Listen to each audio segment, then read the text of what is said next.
bersama-sama Bapak Ibu, sekali lagi Injil Matius pasal 5 ayat 13 sampai 16.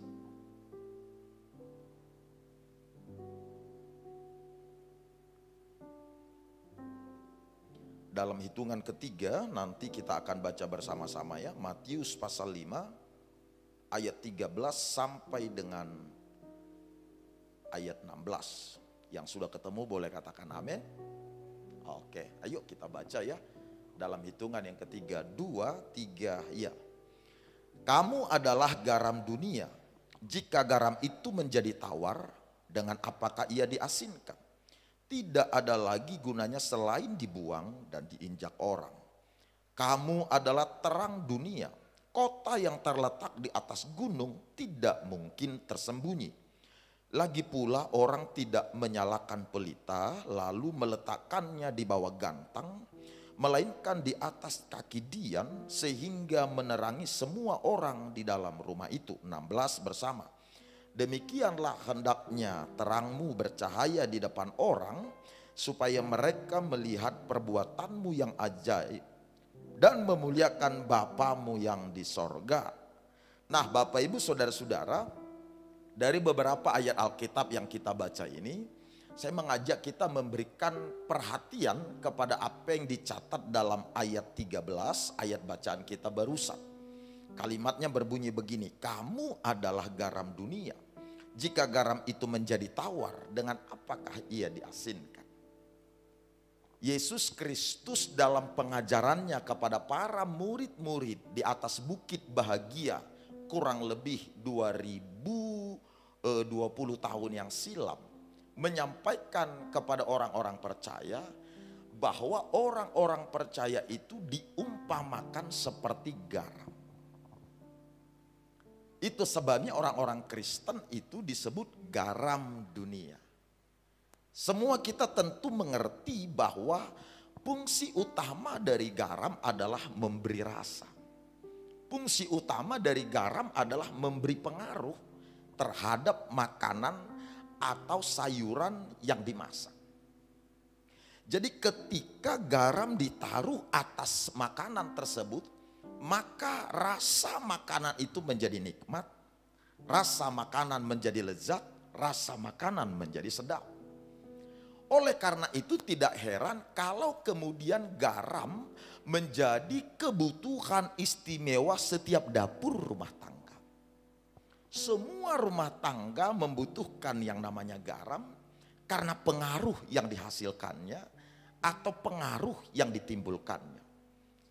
Nah menariknya Bapak Ibu saudara-saudara, ayat Alkitab yang kita baca ini tidak cuma sekedar menyampaikan bagaimana garam merupakan kebutuhan istimewa setiap dapur rumah tangga.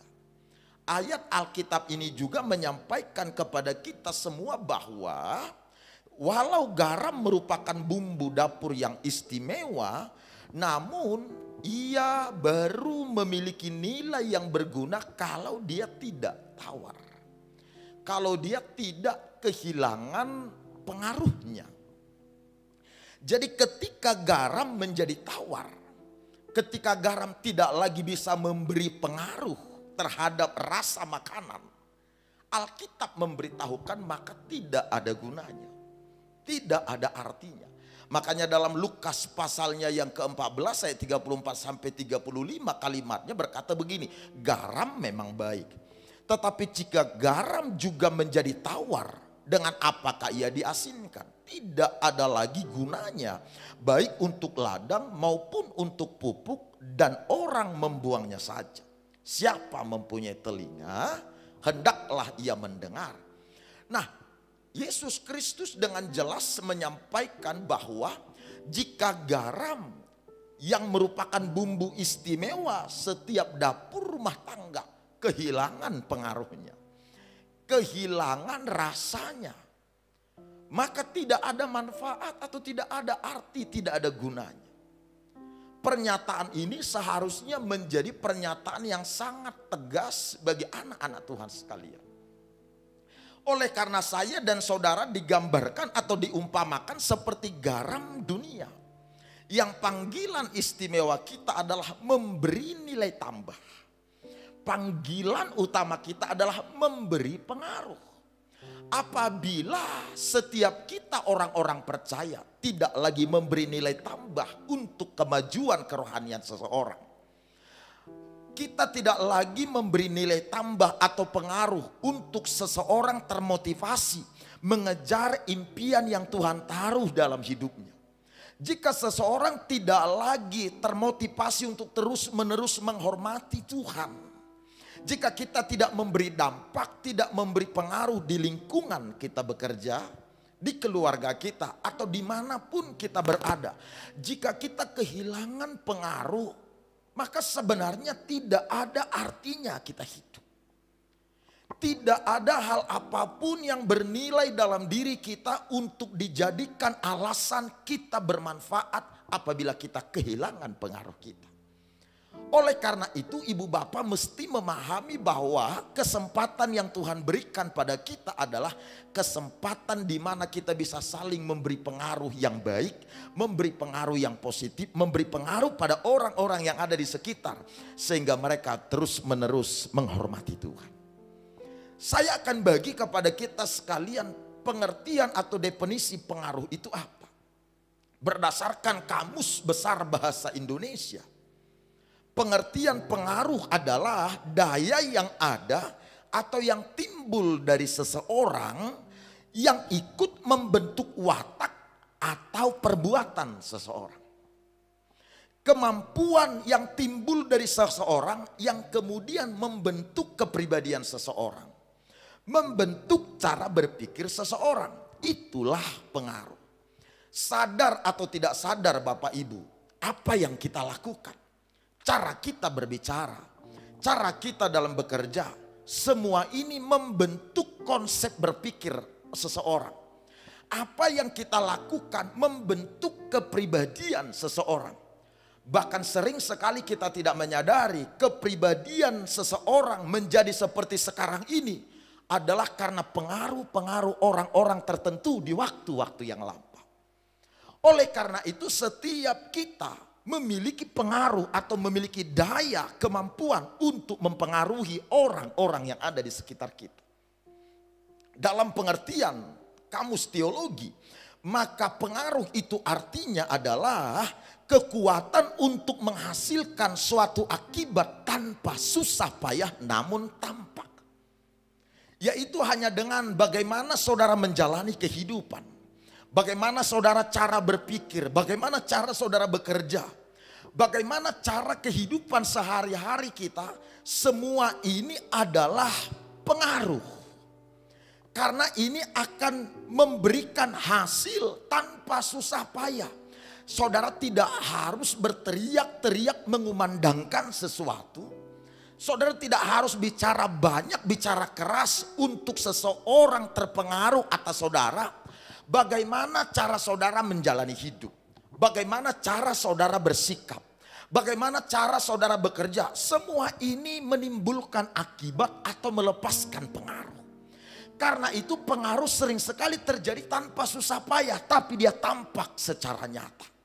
Karena itulah Bapak dan Ibu, sahabat-sahabat terkasih dalam Kristus, kita harus memahami dan menyadari semua kita memiliki kemampuan untuk mengakibatkan sesuatu atau menimbulkan sesuatu, melepaskan pengaruh. Jadi belajar dari dua pengertian ini, maka tampak jelaslah pada kita seharusnya bahwa hidup kita di muka bumi ini adalah sesuatu yang sangat penting. Karena kita diberi kemampuan atau daya untuk saling mempengaruhi. Apakah saudara orang lemah, saudara orang kuat. Apakah saudara adalah seorang wanita, saudara seorang pria. Siapapun kita, di setiap kita ada daya, ada kemampuan, ada kekuatan untuk melepaskan pengaruh atau menimbulkan akibat pada orang-orang yang ada di sekitar kita. Istimewanya panggilan saya dan saudara kata Alkitab adalah supaya kita menambah kelezatan menambah kenikmatan, menambah rasa sedap bagi orang-orang yang ada di sekitar kita. Artinya dengan hidup kita, orang termotivasi untuk mencintai Tuhan.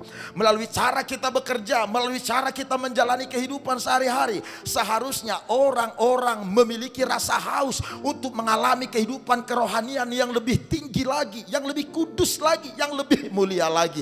Itulah pengaruh yang Tuhan inginkan dari setiap kita. Oleh sebab itu Bapak dan Ibu, sahabat-sahabat sekalian, kita harus memahami dan hati-hati bagaimana saudara membangun kehidupan. Karena sadar atau tidak sadar, semua ini menimbulkan akibat. Semua ini melepaskan pengaruh. Sama seperti kalau saudara melemparkan batu ke dalam kolam. Ketika saudara melemparkan batu ke dalam kolam atau ke dalam air, maka batu tersebut akan menimbulkan riak-riak ke sekelilingnya, bukan? Bahkan sampai kepada pojok-pojok daripada kolam itu. Riak-riak ini akan sampai di sana. Demikianlah dengan kehidupan kita. Karenanya kita disebut sebagai garam dunia. Karenanya kita disebut sebagai terang dunia. Cara saudara berbicara, cara saudara bekerja, cara kita menjalani kehidupan, semuanya menimbulkan riak-riak atau menimbulkan akibat-akibat pada sekitar kita. Karenanya hati-hatilah dalam menjalani kehidupan. Karena kita orang yang berpotensi atau memiliki kemampuan untuk melepaskan pengaruh. Kalau saudara rindu melihat anak saudara kelak menjadi anak wanita yang menghormati suaminya, tergantung bagaimana saudara membangun pengaruh di rumah tangga saudara. Kalau saudara kelak rindu melihat anak laki-laki saudara menjadi seorang laki-laki yang mencintai istrinya, mengasihi istrinya sama seperti mengasihi dirinya sendiri. Ini semuanya dipengaruhi oleh bagaimana pengaruh yang diteladankan atau diperlihatkan oleh orang tua di rumahnya. Kalau saudara rindu melihat generasi kita ke depan adalah generasi yang berintegritas, generasi yang jujur, generasi yang cerdas, generasi yang berintelektual, maka semua ini adalah ditentukan atau dipengaruhi oleh seperti apa kita membangun kehidupan di depan mereka. Sering sekali tindakan dan perbuatan kita bicara lebih kuat daripada kata-kata kita. Karenanya kita harus hati-hati dengan cara bagaimana kita menjalani kehidupan. Yang setuju boleh katakan amin. Allah ingin supaya kita memberikan pengaruh atau meningkatkan pengaruh kita. Dengan demikian orang makin merindukan tingkat kehidupan kerohanian yang lebih baik, tingkat kehidupan kekudusan yang lebih baik dengan melihat kehidupan kita. Harusnya orang termotivasi melayani Allah, mencintai Allah dengan melihat kehidupan kita. Itulah pengaruh yang Allah inginkan kita lepaskan lewat hidup sehari-hari. Bapak Ibu Saudara-saudara, salah seorang peneliti sekaligus juga seorang CEO atau founder dari sebuah di sebuah ministry bernama Tim Elmore. Dia berkata begini, orang paling introvert sekalipun akan mempengaruhi 10.000 orang selama hidupnya. Bukankah ini statistik yang menakjubkan, bukan? Orang paling pendiam sekalipun yang tidak banyak bicara, ternyata berdasarkan statistik selama hidupnya dia bisa mempengaruhi kurang lebih 10.000 orang. Artinya semua kita sehari-hari berurusan dengan dipengaruhi dan mempengaruhi. Ada kalanya saudara mempengaruhi orang lain karena saudara adalah pemimpin di satu komunitas itu. Tapi ada kalanya saudara tidak pemimpin di komunitas itu sehingga saudara harus dipengaruhi orang tersebut. Ada kalanya kita adalah leader di salah satu komunitas sehingga kita memberi pengaruh kepada mereka. Tapi ada kalanya kita adalah tim dari satu komunitas sehingga kita harus dipengaruhi olehnya. Karena itu Ibu Bapak, satu sama lain kita saling terkait dengan dipengaruhi dan mempengaruhi. Karena kita memiliki keterkaitan dipengaruhi dan mempengaruhi.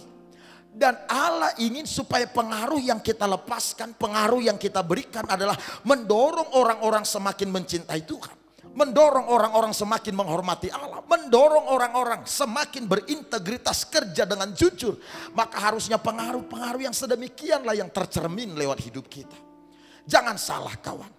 tanggung jawab terbesar orang-orang Kristen setelah Kristus mati di kayu salib adalah apakah dia meningkatkan pengaruhnya, mengembangkan kapasitasnya, mengembangkan karunia-Nya atau tidak.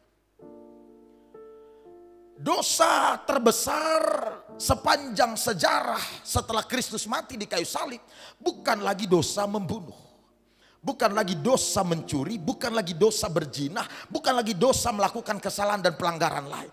Sebab semua urusan dosa ini ada jalan keluarnya, yaitu darah Kristus yang telah tertumpah di kayu salib. Tetapi ketika seseorang tidak bersedia meningkatkan pengaruhnya, seseorang tidak bersedia meningkatkan kapasitasnya, mengembangkan karunia-karunia yang Tuhan berikan kepadanya, maka tidak ada solusi terhadap orang ini. Ingatkah saudara bagaimana Yesus memberikan perumpamaan kepada para murid-murid tentang perumpamaan talenta? Pada saat sang Tuhan hendak bepergian ke luar negeri, dia panggil hamba-hambanya. Kepada yang satu diberikan 3 talenta, yang satu lagi dia beri 2 talenta, yang satu dia berikan 1 talenta. Mereka yang mengembangkan talenta tersebut lalu mendapat apresiasi dari sang Tuhan. Sang Tuhan berkata, baik sekali perbuatanmu itu, hai hambaku yang baik dan setia. Tetapi kepada orang yang tidak mengembangkan kapasitasnya, orang yang tidak mengembangkan karunia-Nya, tidak meningkatkan pengaruhnya, komentar dari sang Tuhan adalah jahat perbuatanmu. Ikat orang ini, campakkan ke dalam perapian yang menyala-nyala, karena di sanalah terdapat kerta gigi. Dengar kawan, orang ini disebut jahat oleh sang Tuhan bukan karena dia melakukan manipulasi, bukan karena dia melakukan pelanggaran-pelanggaran moral, bukan karena dia melakukan spekulatif dan lain sebagainya. Disebut jahat karena tidak meningkatkan pengaruhnya, karena tidak mengembangkan karunia, kapasitas yang Tuhan inginkan dia kembangkan, dia kerjakan. Itulah sebabnya saya menyebutkan pelanggaran dan tanggung jawab terbesar kita setelah Kristus mati di kayu salib adalah ketika seseorang tidak bersedia mengembangkan kemampuannya, tidak bersedia mengembangkan kapasitasnya, puas dengan posisi rata-rata, puas dengan posisi nyaman, puas dengan posisi apa yang ada sekarang. Dengar sobat, inilah yang membuat Allah tidak bisa bergerak membawa kita mengalami rancangan-rancangan hebat yang disediakan di masa depan, karena rasa puas yang kita miliki. Saya memberitahu kepada kita sekalian, Allah tidak ingin kita tinggal di bawah rata-rata dan tidak mau kita berpuas diri dengan apa yang ada. Mungkin di antara kita berkata, Pak Pendeta cukuplah dengan apa yang ada ini. Saudara barangkali berkata, ini pun sudah luar biasa Pak Pendeta. Yang satu barangkali berkata, ini juga sudah sangat hebat ini Pak Pendeta. Saya mau beritahu kepada saudara, ketika saudara mengira bahwa saudara sudah ada di posisi nyaman, saudara sudah puas dengan situasi, dengan keadaan, dengan karunia, dengan pencapaian-pencapaian yang saudara miliki, itulah kesempatan di mana saudara kehilangan, itulah hal yang membuat saudara kehilangan kesempatan untuk mengalami hal yang lebih hebat, hal yang lebih luar biasa lagi. Karena saudara sudah merasa puas.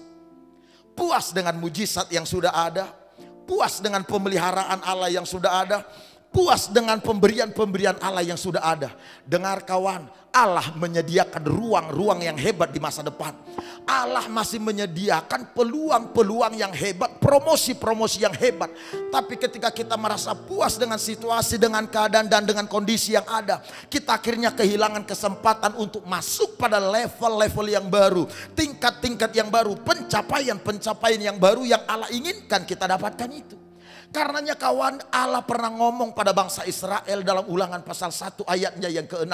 Berapa lama lagi kamu berputar-putar di padang gurun ini? Mentalitas orang Israel adalah mereka merasa nyaman dengan pemeliharaan Allah di padang gurun.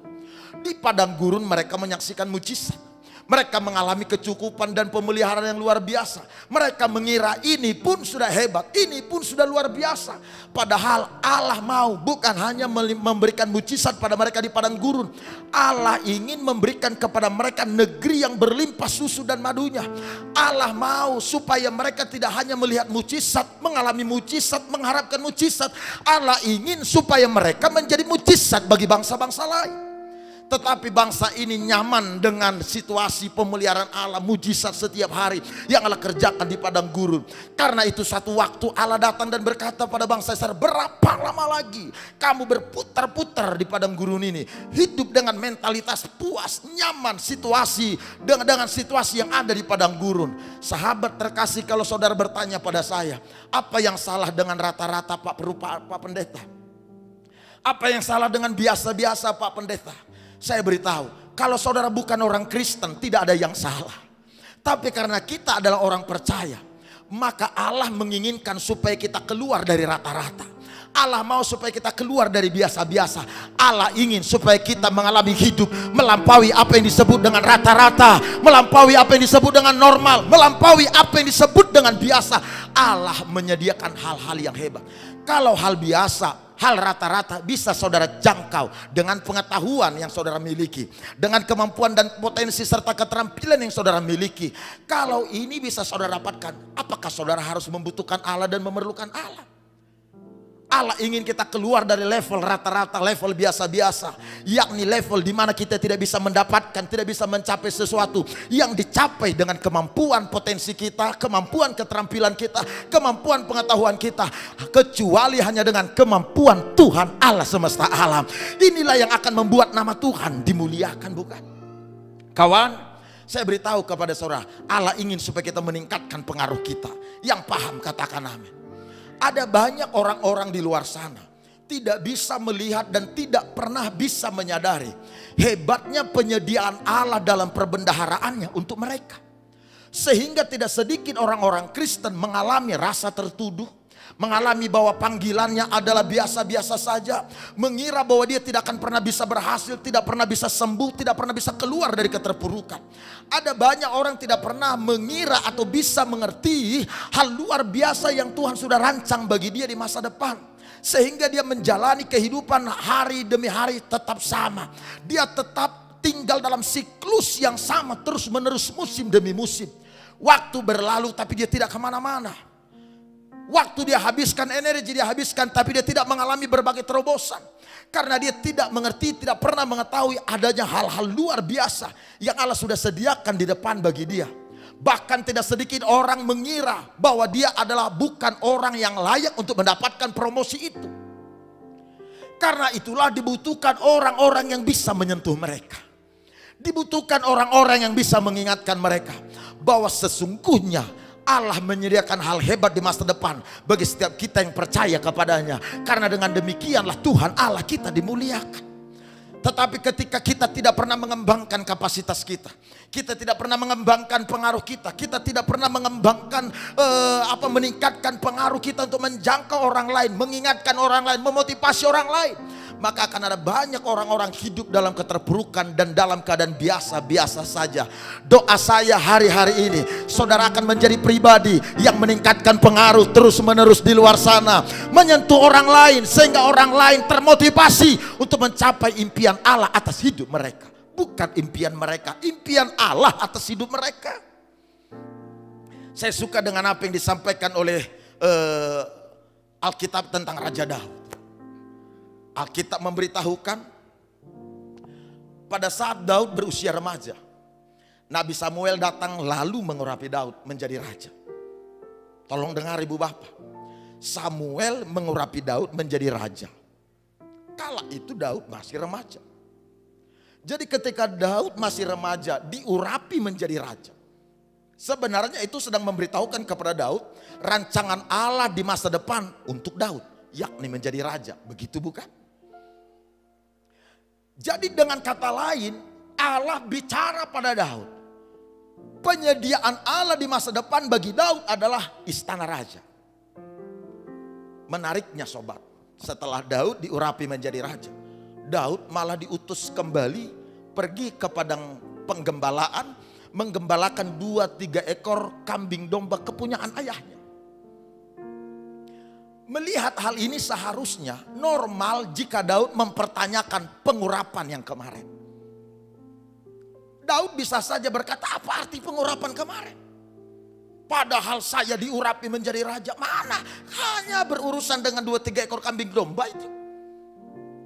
Bukan 1 tahun, 2 tahun. Daud tinggal di padang penggembalaan setelah peristiwa pengurapan itu bertahun-tahun lamanya. Menariknya kawan, ketika Daud berada di padang penggembalaan bersama dengan 2-3 ekor kambing domba kepunyaan ayahnya yang bernama Isai, Daud tidak sedikit pun mengeluhkan atau mempertanyakan, meragukan penyediaan hebat Allah di masa depan bagi Daud, yakni menjadi raja. Daud tidak sedikit pun mencurigai maksud Allah atasnya. Dalam Mazmur pasal 23 kita menemukan nyanyian yang ditulis oleh Daud tatkala dia ada di padang penggembalaan. Dia mengurapi aku dan pialaku penuh melimpah.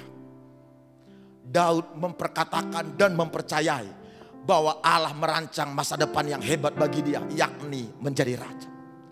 Bicara menjadi raja itu bicara mengenai kekuasaan. Bicara pengurapan raja itu bicara mengenai kemenangan, bicara mengenai kejayaan, bicara mengenai warisan yang hebat, kelimpahan yang luar biasa, bukan?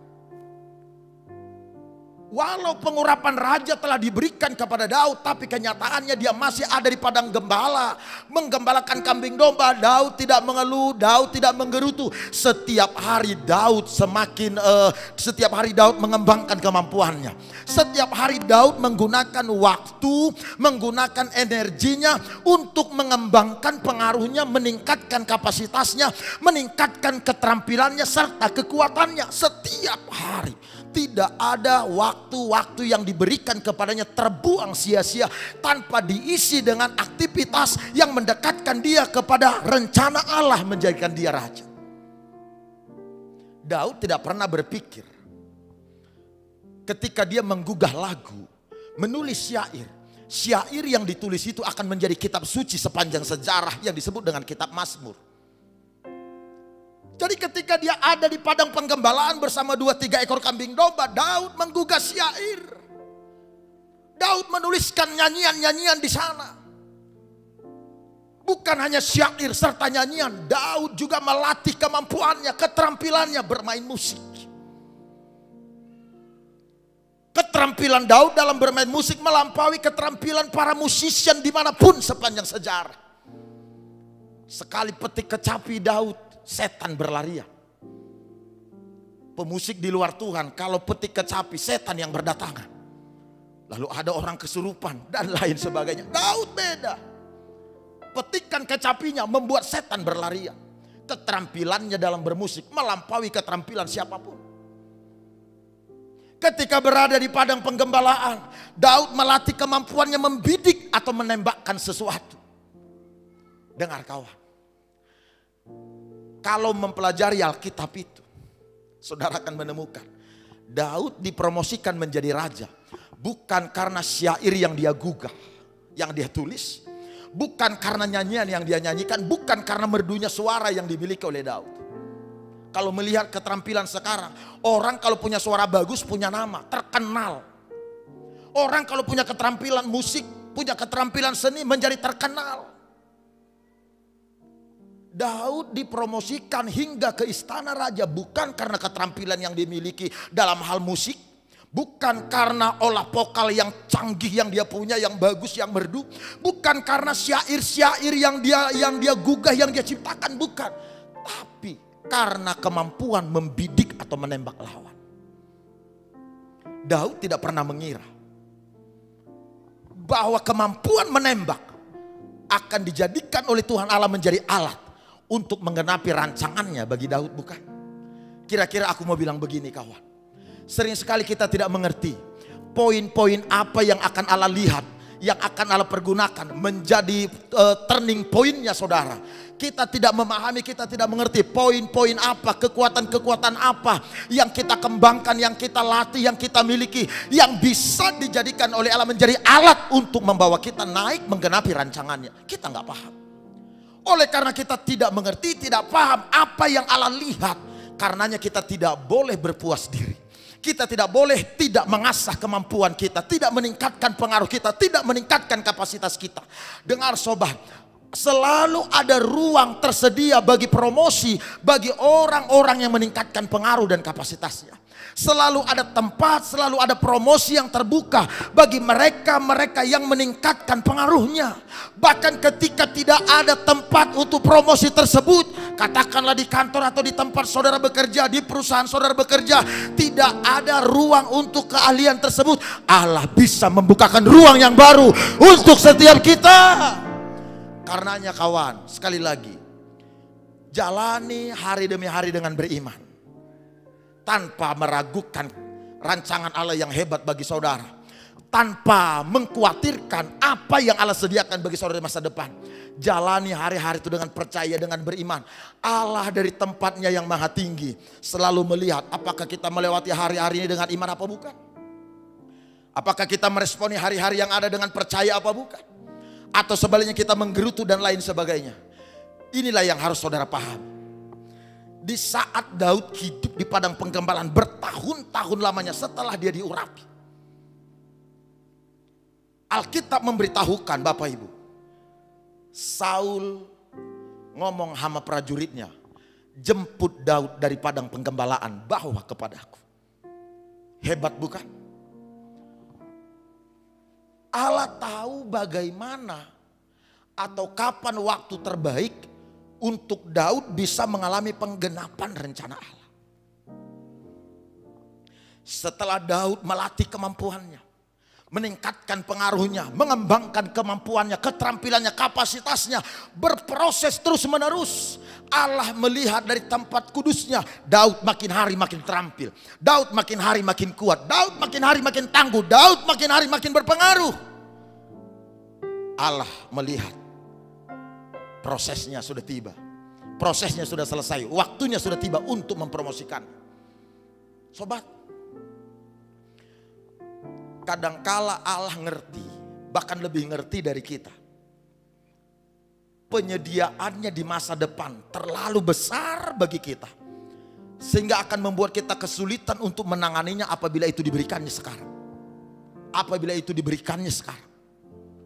Allah ngerti kadangkala penyediaannya terlalu hebat, sehingga kita akan kesulitan untuk menanganinya kalau itu dia berikan sekarang. Karenanya dia kirim kita ke padang penggembalaan, dia proses kita di sana. Dia ingin kita mengembangkan kemampuan kita, mengembangkan keterampilan kita. Dia ingin kita makin kuat, makin terampil, makin meningkatkan pengaruh kita. Setelah kita dewasa, baru dia bawa kita keluar dari padang penggembalaan menuju rancangannya yang hebat itu. Saul berkata pada prajuritnya, jemput Daud, bawa kepadaku. Dengar kawan, begitu Daud dibawa ke istana Saul, tugas Daud sederhana, hanya bermain kecapi, bermain musik. Tapi dengar, posisi itu hanya sementara. Setelah Daud memainkan kecapi untuk Saul, tidak lama kemudian Allah mempromosikan Daud kembali menjadi pembawa senjata Saul. Ketika peperangan terjadi, Daud pembawa senjatanya. Dari posisi pembawa senjata itu pun sementara, Daud menjadi prajurit perang Raja Saul. Setelah Daud menjadi prajurit perang Raja Saul, tidak lama kemudian Daud menjadi panglima tentara Saul. Setelah menjadi panglima tentara Saul, Daud menjadi menantu Raja Saul. Setelah menjadi menantu raja, Daud menjadi raja bagi Israel. Coba lihat bagaimana Allah membawa Daud sampai kepada apa yang Allah rancang ketika dia masih remaja. Sampai kepada apa yang Allah beritahukan kepada Daud ketika dia masih remaja, yakni menjadi raja. Semua tahap demi tahap, bukan? Dengar kawan, dibutuhkan peningkatan, keterampilan yang bertumbuh untuk saudara bisa berada atau bisa tiba di tempat di mana Allah telah menetapkan atau telah merancang tempat untuk kita di hari esok, di masa depan. Karenanya fokuslah pada pengembangan keterampilan, fokuslah pada pengembangan kapasitas, fokuslah pada pengembangan pengaruh saudara di mana saja, kemana saja. Saudara barangkali berkata, saya hanya seorang wanita Pak Pendeta, saya hanya seorang ibu rumah tangga biasa. Deborah adalah wanita biasa, Tetapi dia menyadari pengaruh yang ada padanya. Dia datang kepada Barak, salah satu tokoh ternama di Israel, yang pada kali itu pun ciut menghadapi tentara yang bernama tentara Raja Sisera. Bahkan Barak tidak berani menghadapi Sisera dan prajurit-prajuritnya. Tetapi Deborah, wanita yang sederhana ini, mengerti bahwa dia punya kemampuan mempengaruhi. Dia mulai bicara pada Barak. Dia bicara pada orang-orang lain. Lambat laun orang-orang yang dia pengaruhi akhirnya menjadi sebuah kekuatan untuk memukul mundur pasukan Raja Sisera. Ini mengajarkan kepada kita semuanya. Setiap kita punya kemampuan, punya daya untuk memberikan pengaruh. Sadarilah, lihatlah bahwa saudara adalah orang yang punya kemampuan untuk memberikan pengaruh dan melepaskan pengaruh. Suami saudara barangkali belum seperti yang saudara harapkan. Jangan putus asa. Pergunakan pengaruh yang ada pada saudara untuk mempengaruhi suami saudara, supaya dia menjadi seorang suami yang menghormati Tuhan. Istri saudara barangkali adalah seorang wanita yang tidak percaya diri, seorang wanita yang minder. Pergunakanlah pengaruh saudara, hai para suami, untuk mempengaruhi istri saudara, sehingga istri saudara menjadi seorang wanita yang tangguh, wanita perkasa, bukan wanita lemah serta tidak berdaya. Pergunakan pengaruh-pengaruh yang ada. Allah ingin kita meningkatkan pengaruh ini. Itulah yang Allah rancang atas kita sekalian. Kalau saudara nangkap, saudara ngerti, saudara paham ini pesan Tuhan, maka saudara akan melihat ada banyak orang yang bisa dijangkau. Ada banyak orang yang bisa dihubungkan kepada Tuhan. Ada banyak orang yang tadinya hopeless, kehilangan pengharapan, kini menjadi bergairah kembali. Karena kini mereka mengetahui atas pengaruh saudara, ternyata Allah punya rancangan hebat atas masa depan mereka. Sehingga mereka bergairah dan terus mengejar impian-impian yang Tuhan taruh dalam hidup mereka. Kawan, kita tidak akan ada artinya hidup kalau seandainya kita tidak memberikan pengaruh yang baik pada orang lain. Tidak ada nilainya, tidak ada gunanya kalau kita tidak melepaskan pengaruh ini. Allah mau supaya kota kita,